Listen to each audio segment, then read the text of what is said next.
Nếu biết quá nhiều thì không sống thọ, đi xin trứng thì bị chửi, còn đi nghịch cát thì sao?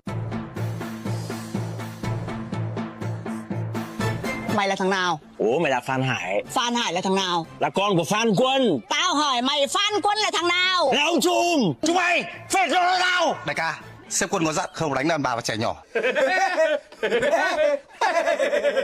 Hôm nay lên video về phim tài liệu bí mật của các loài động vật mà tôi đã giấu anh em bấy lâu nay. Video này chứa nhiều cảnh quay có thể sẽ không phù hợp với nhiều người đang buồn, bởi vì xem xong sẽ khiến họ không còn buồn nữa dẫn đến tụt mood, vui lòng chuẩn bị sẵn tinh thần trước khi xem. Vì là phim tài liệu nên chất lượng hình ảnh sẽ không được cao cho lắm, nhưng âm thanh thì luôn luôn sinh động và các diễn viên hôm nay của chúng ta cũng rất gần, chỉ cách chúng ta có hơn 10.000 cây số ở châu Phi thôi.